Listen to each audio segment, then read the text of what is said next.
Friends, welcome to Eswari சமையல். இன்னைக்கு வந்து நம்ம ஈஸ்வரி சமையல்ல நல்ல அட்டகாசமான சுவையில பொட்டுக்கடலை வச்சு நல்லா மொறுன்னு தட்டு பக்கோடா வந்து செய்ய போறீங்க. இது ரொம்பவே டேஸ்டா இருக்கும். ஒரு 2-3 நாள் வச்சு சாப்பிடலாங்க. அம்புட்டு ருசியா இருக்கும். இப்போ இந்த ரெசிபி எப்படி செய்யலான்ட்டு பார்க்கலாம் வாங்க. இன்னைக்கு வந்துட்டு நம்ம நல்லா டேஸ்டா மொறுன்னு அரிசி பக்கோடா செய்ய போறீங்க. அதுக்கு இதுல 1 டம்ளர் அரிசி மாவு எடுத்திருக்கேன், சேர்த்திக்கலாம்.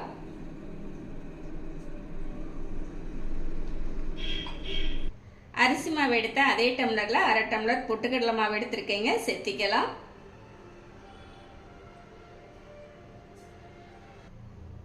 ஒரு ஸ்பூன் உப்பு,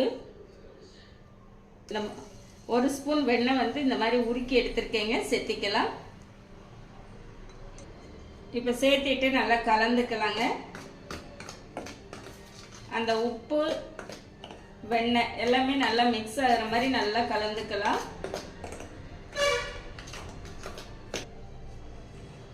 இந்த கையில் கலந்துட்டோம் அப்படின்னா நல்லா மிக்ஸ் ஆயிடுங்க.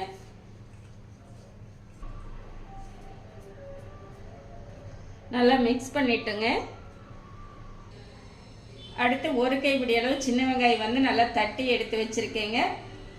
4 பச்சை மிளகாய் வந்து நல்லா பொடியாக கட் பண்ணி வச்சுருக்கேன். இது வந்து கொஞ்சம் காரம் கம்மியாக இருக்கும் அப்படிங்கிறதுனால நான் 4 மிளகாய் எடுத்திருக்கேங்க. நீங்கள் உங்களுக்கு காரம் எந்த அளவுக்கு தேவையோ அதுக்கு தகுந்த மாதிரி மிளகாய் எடுத்துக்கோங்க. ஒரு 2 கொத்து கறிவேப்பிலை வந்து கட் பண்ணி எடுத்து வச்சுருக்கேங்க. இது எல்லாமே இப்போ சேர்த்திக்கலாம்.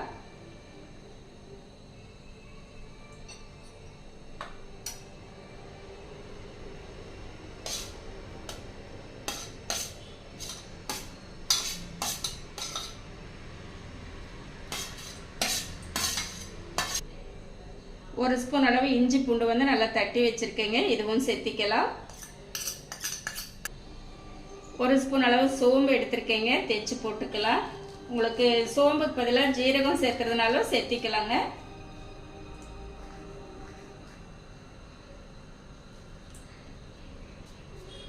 ஒரு 1/4 ஸ்பூன் பெருங்காயத்தூள் சேர்த்திக்கலாம். சேர்த்திட்டு நல்லா மிக்ஸ் பண்ணிக்கலாங்க. தண்ணி சேர்த்தாம ஃபர்ஸ்ட் ஒரு டைம் நல்லா மிக்ஸ் பண்ணிக்கோங்க.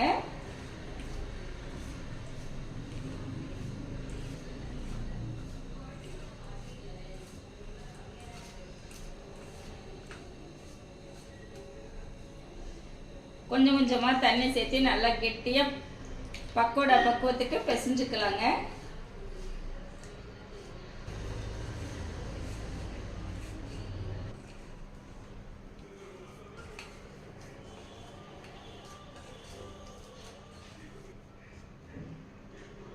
லாஸ்ட்டாக கொஞ்சம் ஒரு 1/2 ஸ்பூன் மட்டும் தண்ணி சேர்த்திக்கலாங்க. நீங்கள் லாஸ்ட்டாக மாவு மிக்ஸ் பண்ணும்போதெல்லாம் தண்ணி வந்து ரொம்ப குறைவாக சேர்த்திக்கணும். இல்லை அப்படின்னா கையை நனைச்சிட்டு நீங்கள் பிசைஞ்சிங்க அப்படின்னா அந்த ஈரமே உங்களுக்கு கரெக்டாக இருக்கும். ஏன்னா லாஸ்ட் டைமில் நம்ம தண்ணி எக்ஸ்ட்ரா சேர்த்திட்டோம்னா அப்புறம் திருப்பி மாவு சேர்த்தணும், அது ரொம்ப சிரமமாக இருக்குங்க. மாவு பார்த்தீங்க அப்படின்னா நல்லா பிசைஞ்சிட்டோங்க. இந்த மாதிரி விரல் வச்சு அமுத்தினோம்னா இந்த அளவுக்கு நல்லா சாஃப்டாக இருக்கணுங்க. பார்த்தீங்களா? இப்போ இது இருக்கட்டும். கொஞ்சமாக இந்த அளவுக்கு மாவு எடுத்துட்டு இப்படி வச்சு நம்ம விரலில் வச்சு இந்த மாதிரி ஒரு தட்டி எடுத்து வச்சுக்கலாங்க.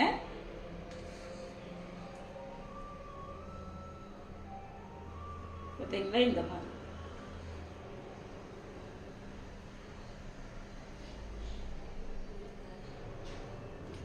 இது வந்து கரெக்டாக இந்த ஷேப்பில் தான் தட்டணும் அப்படிங்கிறதெல்லாம் இல்லைங்க. இந்த மாதிரி லைட்டாக இந்த மாதிரி தட்டி வச்சோம்னா போதும்.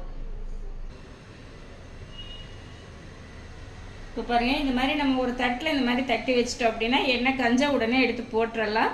திருப்பி வந்து நம்ம அது எடுக்கிறதுக்குள்ளே திருப்பி ஒரு தட்டில் நம்ம தட்டி வச்சுக்கலாங்க. நமக்கு அது கரெக்டாக வசதியாக இருக்கும். சரிங்களா? எண்ணெய் சூடாயிருச்சான்னு பார்க்கலாங்க. இந்த மாதிரி ஒரு சின்ன பீஸ் போட்டோம்னா டக்குன்னு மேலே வரணும். பார்த்தீங்களா? இப்போ வந்து இது நம்மளுக்கு கரெக்டான பக்குவங்க. நம்ம இப்போ தட்டி வச்சிருக்கிற பக்கோடா வந்து சேர்த்திக்கலாம். இந்த மாதிரி தட்டி வச்சிட்டோம்னா எடுத்து போடுறது எவ்வளோ ஈஸின்னு பார்த்தீங்களா?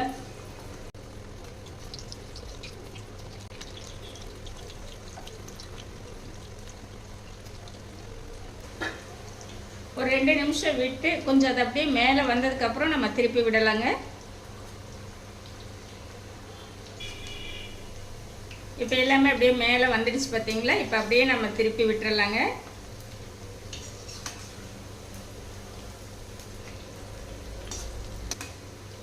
நீங்கள் இந்த வேகும்போது மனமே பார்த்தீங்கன்னா அவ்வளோ சூப்பராக இருக்குதுங்க. இப்போ பாருங்க, நம்மளுக்கு அந்த எண்ணெயோட சலசலப்பு எல்லாம் குறைஞ்சி நல்லா கிறிஸ்பியாக வெந்துடுச்சுங்க. இப்போ எடுத்துக்கலாம்.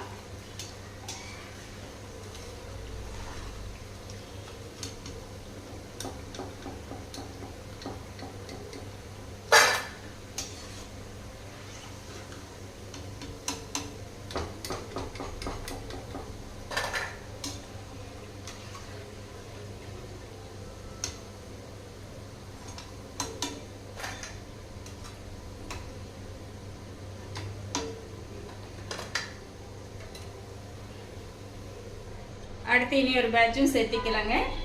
நம்ம அதை எடுக்கிறதுக்குள்ளேயே நம்ம ஒரு தட்டில் வந்து இந்த மாதிரி தட்டி வச்சுட்டோங்க. இதே மாதிரி மீதி எல்லாமே போட்டு எடுத்துட்டு பார்க்கலாங்க. நல்லா ஜம்முன்னு அட்டகாசமான சுவையில் நம்ம பக்கோடா எல்லாமே சுட்டு எடுத்துட்டு வந்துட்டேங்க. ரொம்பவே சூப்பராக வந்திருக்குதுங்க. நல்லா கிறிஸ்பியாக நல்லா இருக்குங்க. பார்த்தீங்களா? சாப்பிட்டு பார்க்கலாங்க.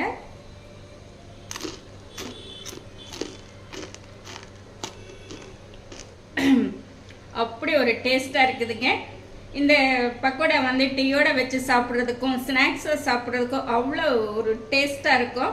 இது வந்து நல்லா நம்ம ஒரு கண்ணாடி பாக்ஸில் போட்டு வச்சிட்டோம் அப்படின்னா, இல்லை காற்று போகாத ஒரு ஏர் கண்டெய்னர் பாக்ஸில் போட்டு வச்சிட்டோம் அப்படின்னா ஒரு 3 நாள் 4 நாள் வரைக்கும் வச்சு சாப்பிட்லாங்க. அவ்வளோ ஒரு டேஸ்ட்டாக அருமையாக இருக்கும். இந்த மாதிரி நீங்களும் செஞ்சு பாருங்கள். எனக்கு நான் செஞ்ச இந்த ரெசிபி வந்து உங்களுக்கு ரொம்பவே பிடிச்சிருக்கும்னு நினைக்கிறேன். இந்த மெத்தடில் நீங்களும் செஞ்சு பார்த்துட்டு எப்படி இருக்குன்னு கமெண்ட் பண்ணுங்க. பிடிச்சிருந்தா லைக் பண்ணி ஷேர் பண்ணுங்க. நம்ம ஈஸ்வரி சமையலை சப்ஸ்கிரைப் பண்ணி வச்சுக்கோங்க. இனி ஒரு நல்ல வீடியோவில் பார்க்கலாங்க. Bye by.